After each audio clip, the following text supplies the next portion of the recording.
Hello all, welcome to Study Buddy. And இந்த வீடியோவில் நம்ம எதை பற்றி பார்க்க போகிறோம்னு பார்த்தீங்கன்னா, நம்ம நேற்று பார்த்துருந்த பாலிட்டிலேருந்து பார்த்துருந்த லெசனோட கண்டினியூவேஷன் தான்.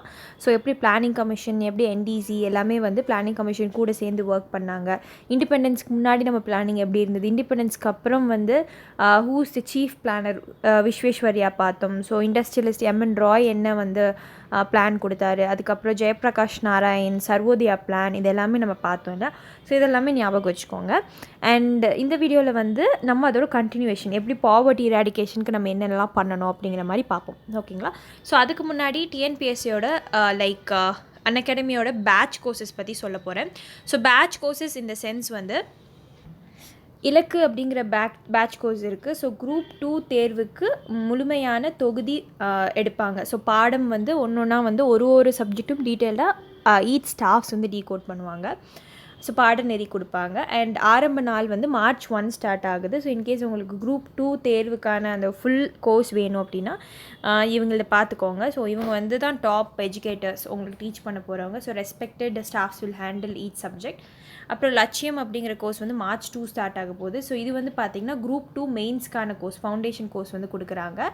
அண்ட் இவங்க தான் டாப் எஜுகேட்டர்ஸ். அண்ட் நெக்ஸ்ட் பார்த்திங்கன்னா வெற்றி வாகை அப்படிங்கிறது 30 டே ஜென்ரல் ஸ்டடீஸ் பேப்பர் 2க்கு கிராஷ் கோர்ஸ் கொடுக்குறாங்க. AAOக்கும் AHO எக்ஸாமுக்கும் 3rd மார்ச் ஸ்டார்ட் ஆகுது. அண்ட் டெஸ்ட் சீரீஸ் ப்ரொவைட் பண்ணுறாங்க. ஃபார் எக்ஸாம்பிள் இலக்கு அப்படிங்கிற test series group 2 ப்ரிலிம்ஸ்க்கு 2021க்கு Feb 6 start ஆகிடுச்சு. 25 டெஸ்ட் இங்கிலீஷ் அண்ட் தமிழில் இருக்கும். 200 கொஸ்டின்ஸ் கொடுப்பாங்க. 3 ஹவர்ஸில் நீங்கள் முடிக்கிற மாதிரி வரும். And after each test there is an analysis class. Live ரேங்கிங்கும் நீங்கள் எத்தனை மார்க் வாங்கியிருக்கீங்க லீடர் போர்டும் வரும். ப்ளஸோட ஃபீச்சர்ஸ் இது தான். உங்களோட ஃபேவரட் டீச்சர்ஸை நீங்கள் சூஸ் பண்ணிக்கலாம். Complete exam preparation, regular doubt clearing session and exhaustive coverage of syllabus, free test series இருக்கும், வீக்லி ஃப்ரீ மாக் டெஸ்ட்டும் இருக்கும். இதுதான் ஃப்ரீ கிளாஸஸ்க்கும் ப்ளஸ் கிளாஸஸ்க்கும் டிஃப்ரென்ஸ். இன்கேஸ் நீங்கள் ஃபர்ஸ்ட் டைம் அன்அகாடமியோட யூசர் அப்படின்னா கீழே டெஸ்கிரிப்ஷன் பாக்ஸில் ஆப் லிங்க் கொடுத்துருப்பேன், அதை போய் பார்த்துக்கோங்க. பார்த்துட்டு நீங்கள் உள்ள ஃபர்ஸ்ட் ஃப்ரீ கிளாஸ் அவைல் பண்ணணுன்னாலும் கோடு கேட்கும், ரெஃபரல் கோட். அந்த இடத்துல என்னோடய நேம் கொடுங்க. நேம் SHIFNA ஷிஃப்னாஸ் அப்படிங்கிற கோடு கொடுத்தீங்கன்னா அன்லாக் ஆகிடும். ப்ளஸ் கோர்ஸஸ்க்கும் என்னோட நேம் கொடுத்தீங்கன்னா 10% உங்களுக்கு ஆஃப் கிடைக்கும் ஒரிஜினல் ப்ரைஸ்லேருந்து. அதுக்கும் SHIFNA ஷிஃப்னாஸ்ன்னு யூஸ் பண்ணுங்கள். இது மோர் ஃபீச்சர்ஸ் டவுட் கிளியரிங் செஷன்ஸும் இருக்குது. அண்ட் அவ்வளோதான் கைஸ் இதை பற்றி சொல்லணும் அப்படின்னா. அண்ட் இன்னொரு விஷயம் என்னென்னா, நீங்கள் இன்கேஸ் என்னோடய நேம் யூஸ் பண்ணி இல்லை என்னோடய கோட் யூஸ் பண்ணி நீங்கள் அந்த 10% ஆஃப் எடுக்கிறீங்க, இல்லை ஃபஸ்ட் டைம் ஆப் யூஸராக இருக்கீங்க, என்னோடய நேம் யூஸ் பண்ணியிருக்கீங்கன்னா நம்மளோட கீழே டெலகிராம் அண்ட் வாட்ஸ்அப் நம்பர் கொடுத்துருக்கேன். அதுக்கு இன்டிமேட் பண்ணுங்கள். I'll have a record and I'll help you out. நாளைக்கு ஏதாவது உங்களுக்கு ப்ராப்ளம்ஸ் வந்துச்சு அப்படின்னாலும் you can report it to me, I'll report it to them. என் மூலமா டேரெக்டாக I'll report it to them. இந்த மாதிரி நீங்கள் ஜாயின் பண்ணியிருக்கீங்க, நம்ம மூலமா நீங்கள் ஜாயின் பண்ணியிருக்கீங்க ஸ்டடி படி மூலமா அப்படின்னா ப்ளீஸ் இன்டிமேட் மீ. சரிங்களா? ஓகே. நம்ம இப்போ டாபிக் உள்ள போயிடலாம். Okay fine. இப்போ இதோட பார்ட் 2 கண்டினியூஷன் பார்க்க போகிறோம். Effort towards poverty eradication. First video நீங்கள் பார்க்கலன்னா கீழே நம்மளோட கமெண்ட் பாக்ஸில் அதுக்கான லிங்க் கொடுக்குறேன். இல்லை இந்த வீடியோ கீழே இருக்கிற வீடியோ போய் பாருங்கள். அதில் பார்ட் 1 இருக்கும். சரிங்களா? இல்லை இதுக்கப்புறமும் உங்களால் சர்ச் பண்ண முடியலன்னா டெக்ஸ்ட் பண்ணி கேளுங்க, சென்ட் பண்ணுறேன். எஃபர்ட் டுவர்ட்ஸ் பாவர்ட்டி எராடிகேஷன் பார்த்தீங்கன்னா one of the major problems of India was poverty. நம்ம இன்னமும் பாவர்ட்டி லேடன் அந்த சொசைட்டியில் தான் இருக்கும். பட் தே ஆர் கவர்மெண்ட் இதை எராடிகேட் பண்ணுறதுக்கு என்னென்னலாம் ஸ்டெப்ஸ் எடுத்துகிட்டு வந்தாங்க அப்படிங்கிறத பார்ப்போம். The planning commission aimed not only at increasing the per capita income but also improving the quality of life. மக்களோட குவாலிட்டியும் இன்க்ரீஸ் பண்ணணும் அப்படின்னு நினச்சாங்க. Growth of the economy necessitated the inclusion of all sector. Economy grow ஆகுது அப்படின்னா எக்கனாமிக்குள்ளே இருக்கிற எல்லா section of the மக்களும் இம்ப்ரூவ் ஆகணும். It was understood that the quality of life of the common man was inter related to his economic conditions. ஒருத்தனோட quality, அவனோட லைஃபோட quality அவனோட எக்கனாமிக் கண்டிஷன்ஸை பொறுத்து தான் இருக்குது. It was realised by the state that it was important to guarantee people a decent standard of living. மக்களுக்கு decent standard of living கொடுக்கணும். Along with proper access to ஒன்று எஜுகேஷன் ஒன்று ஹெல்த் ப்ரொவைட் பண்ணணும். Which are next to. இதெல்லாம் எப்போ கொடுக்கணும்? First food, clothing, shelter, basic necessities கொடுத்தக்கப்புறம் தான் எஜுகேஷன், ஹெல்த் வரணும். But the challenge was that economic growth and poverty reduction are not always related. So economic growth கொண்டு வரணும்னு நினைக்கிறது பாவர்ட்டி ரிடக்ஷன் பண்ணணும் அப்படிங்கிறது ரெண்டுமே ரிலேட்டட் கிடையாது அப்படிங்கிற மாதிரி சொல்லியிருக்காங்க. அதுதான் சேலஞ்சாகவே இருந்தது. And from the 4th 5-year plan, so நீங்கள் வந்து அந்த 12 5-year பிளானும் உங்களுக்கு தெரிஞ்சிருக்கணும். 4th 5-year பிளான்லேருந்து என்ன அப்படின்னு பார்த்தீங்கன்னா, the government focused on the issue and concentrated on Garibi Hatao during the early 1970s. So Garibi ஹட்டாவோனா வந்து எலெக்ஷன் இந்திரா காந்தி டைமில் வந்து 1970s. ஸோ அவங்க வந்து எலெக்ஷன் மேனிஃபெஸ்டோவாக பாவர்ட்டி வந்து ரெடியூஸ் பண்ணணும், அதுக்கு தான் கரிபி ஹட்டாவோன்னு சொல்லுவாங்க. ஸோ அதுக்காக இந்த ஸ்லோகனை வந்து கையெடுத்தாங்க. ஸோ எந்த 5-year பிளானில் அப்படிங்கிறது ரொம்ப முக்கியம். 4th 5-year plan. ஸோ நிறைய பேர் 3rd 4th 5th கன்ஃபியூஸ் ஆவீங்க. ஸோ 4th தான், இதை ஞாபகம் வச்சுக்கோங்க, நிறைய எக்ஸாம்ஸில் கேட்டிருக்காங்க. So employment generation was consider to be one of the measures for reduction of poverty. So ஒருத்தவங்களுக்கு நீங்கள் வேலை ப்ரொவைட் பண்ணீங்க அப்படின்னா அந்த வேலையை வச்சு அவங்க வளர்ந்துட்டு வருவாங்க, பாவர்ட்டி ரெடியூஸ் பண்ணலாம். So there are many problems due to unemployment. So அன்எம்ப்ளாய்மெண்ட்னால நிறைய ப்ராப்ளம்ஸ் இருக்குது. அண்ட் அண்டர் எம்ப்ளாய்மெண்ட்டுக்கும் அன்எம்ப்ளாய்மெண்ட்டுக்கும் நான் ஆல்ரெடி டிஃப்ரென்ஸ் சொல்லிட்டேன். வேலை இல்லாமல் இருக்கிறது அன்எம்ப்ளாய்மெண்ட். ஸோ படித்ததுக்கான வேலை கிடைக்கல அப்படின்னா அண்டர் எம்ப்ளாய்மெண்ட். ஸோ அது கீழே இருக்கிற ஒரு ஜாபில் வேலை செஞ்சுட்ருக்கீங்கன்னா அது under employment. So in all the 5-year plan emphasis was given to employment. So நீங்கள் நல்லா ஞாபகம் வச்சுக்கணும், எல்லா 5-year பிளான்லையும் எம்ப்ளாய்மெண்ட் அப்படிங்கிற ஒரு விஷயத்தை பற்றி பேசியிருப்பாங்க. ஸோ நெக்ஸ்ட் வந்து ensuring social justice. So Article 38 Clause 2 states the state shall in particular strive to minimize the inequalities in income. So Article 38 Clause 2 என்ன சொல்கிறாங்கன்னா, ஸ்டேட் வந்து இன் பர்டிகுலர் கவர்மெண்ட்டோட வேலை அது strive to minimise the inequalities in income. So income இன்இக்வாலிட்டியை குறைக்கணும். And next பார்த்தீங்கன்னா endeavour to eliminate inequalities in status, facilities and opportunities not only amongst individuals but also among groups of people residing in different areas so engage in different occupations. So ஒருத்தர் தனி மனிதனோட poverty reduce பண்ணணும், அவனோட inequality reduce பண்ணணும் அப்படிங்கிறதையும், அது மட்டும் இல்லாமல் ஒரு குரூப் கம்யூனிட்டியாக இருக்கிற மக்களோட பாவர்ட்டி, இப்போ ஸ்லம் ஏரியாவில் இருக்கிறவங்களாம் அவங்களோட பாவர்ட்டி ரெடியூஸ் பண்ணணும் அப்படிங்கிற மாதிரியும் யோசிக்கணும்னு சொல்லியிருக்காங்க. So this was kept in mind by the planners in formulating each of the plan. So எல்லா பிளான்லையும் வந்து இந்த சோஷியல் ஜஸ்டிஸ் எல்லாருக்கும் ஒரே மாதிரி சேரணும்னு சொல்லி மைண்டில் வச்சுருந்தாங்க. Ensuring social justice had gone hand in hand with economic பிளானிங்னு சொல்லியிருக்காங்க. எக்கனாமிக் பிளானிங்க்கு ஏற்ற மாதிரி சோஷியல் ஜஸ்டிஸ் இருக்கணும் அப்படிங்கிற மாதிரி. So along with measures for development it is also important to give equal opportunities to all with regard to education and employment. So education மூலமா தான் employment வரும். ஸோ இது ரெண்டையும் கான்சென்ட்ரேட் பண்ண நினச்சாங்க. So it established the establishment of a socialistic pattern of society ensured that there will be no concentration of wealth in the hands of few so that exploitation and oppression could be ended. So இதுதான் வந்து British டைம்லேயே வந்து இருந்தது. So சில பேர் கையில் wealth இருக்கிறப்போ வந்து என்னென்ன நடந்தது அப்படிங்கிறது நம்மளுக்கு தெரியும். ஸோ அது வந்து திருப்பி கண்டினியூ ஆகக்கூடாதுன்னு நினச்சாங்க. ஸோ அதனால தான் சோஷியலிஸ்டிக் பேட்டர்ன் எல்லார் கையிலையும் வந்து மோரலஸ் ஈக்குவல் அமௌண்ட் ஆஃப் அந்த காசு போய் சேரணும் அப்படிங்கிற மாதிரி. Historically the Indian society had fostered exploitation and oppression of one section by another. நான் ஆல்ரெடி சொன்னேன், ஆதி காலத்தில் இருந்து இந்தியன் சொசைட்டியில் ஒரு செஷன் இன்னொரு செஷனை வந்து போட்டு அமுக்குவாங்க, டாமினேட் பண்ணுவாங்க. So it was a challenge to the constitution makers to tackle all these traditional forces. So இந்த ட்ரெடிஷ்னல் ஃபோர்ஸஸ் ஆதி காலத்தில் இருக்கிற ஃபோர்ஸஸ், ஆதி காலத்தில் இந்த சோஷியல் ஈவில்ஸ் எல்லாத்தையும் டேக்கிள் பண்ணணும்னு நினச்சாங்க. ஸோ அதெல்லாம் குறைக்கணும்னு நினச்சாங்க. So that social and economic justice could be realized. So இது ரெண்டுமே வந்து டிபிஎஸ்பியில் வரும். So the justiciable rights under part 3 of the constitution dealing with fundamental rights தான் part 3 enables a citizen to get protection for all the rights required to give a complete life. So fundamental rights தான் basic tenets of life ன்னு சொல்லுவாங்க. So அதனால தான் நம்ம எல்லாருக்குமே வந்து அவங்களோட ரைட்ஸ் வந்து அவங்க கையில் இருக்கிற மாதிரி சொல்லியிருக்காங்க. So the non-justiciable rights under part 4 of on the DPSP of the state policy ensures that the system functions in such a way that the inequalities of income among people is reduced and an egalitarian society is established. So justiciable non-justiciableக்கு வந்து meaning தெரிஞ்சிருக்கணும்.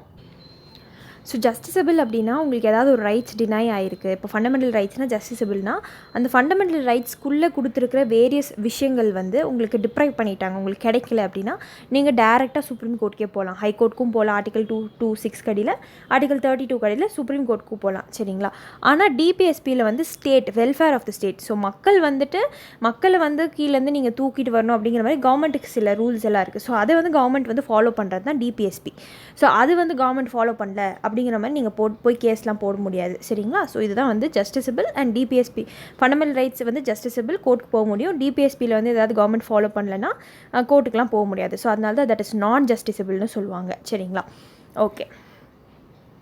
So next வந்து பாருங்கள், so இதை தான் இங்கே சொல்லியிருக்காங்க. So that is DPSP எதுக்குன்னா poverty reduce பண்ணணும் அண்ட் இன்கம் ஆஃப் த மக்களை வந்து லைக் ஆர்டிகல் 44 சொல்லியிருப்பாங்கன்னு நினைக்கிறேன். அண்ட் இகாலிட்டேரியன் சொசைட்டி வந்து ஃபார்ம் பண்ணும் அப்படிங்கிற மாதிரி. ஸோ மேனுவல் ஸ்கேவெஞ்சிங் பற்றி வந்து ஆர்டிகல்ஸ் நியூஸில் வரும், எப்போவுமே நியூஸில் வரும். ஸோ அதையும் வந்து பார்த்துக்கோங்க. மேனுவல் ஸ்கேவெஞ்சிங் பற்றி வந்து ஒரு நியூஸே எடுத்தேன். Next global multi dimensional poverty read பண்ணிக்கோங்க. ஸோ இது நம்ம ஆல்ரெடி நம்ம எக்கனாமிக்ஸ் கோர்ஸில் கவர் பண்ணியாச்சு. ஓகே,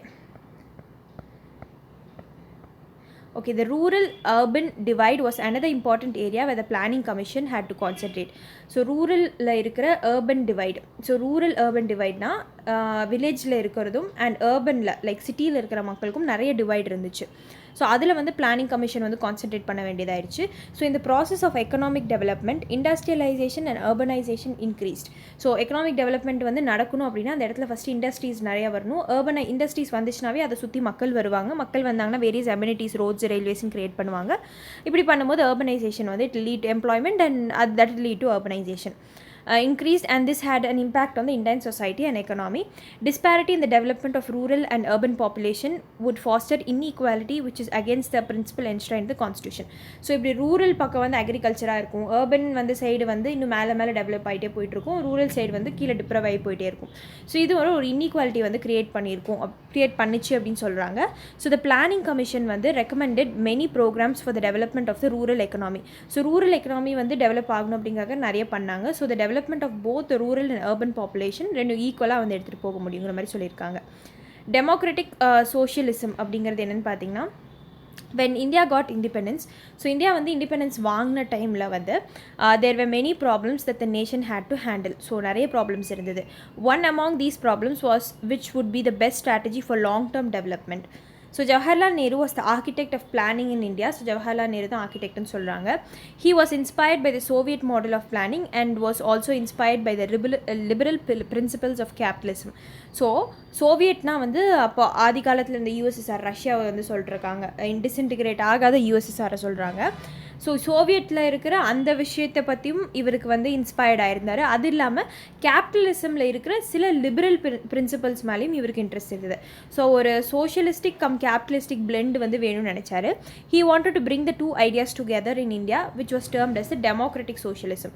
ஸோ அதனால் வந்து Jawaharlal Nehru socialism plus capitalism வந்து ஏன்னா கேபிட்டலிசம் மோஸ்ட் டெமோக்ராட்டிக், அப்புறம் வந்து சோஷியலிசம், ஸோ டெமோக்ராட்டிக் சோஷியலிசம் வந்து கொண்டு வரணும்னு நினச்சார். இப்போ அதனால தான் மிக்ஸ்ட் எக்கனாமியாக இருக்குது நம்மளுது. So the idea of mixed economy was thus adopted, which included the liberal policy of encouraging. So எதுக்காக மிக்ஸ்ட் எக்கனாமி கொண்டு வந்தாங்கன்னா இந்த லிபரல் பிரின்சிபல்ஸை கொண்டு வரணும் அப்படிங்கிறதுக்காக தான்.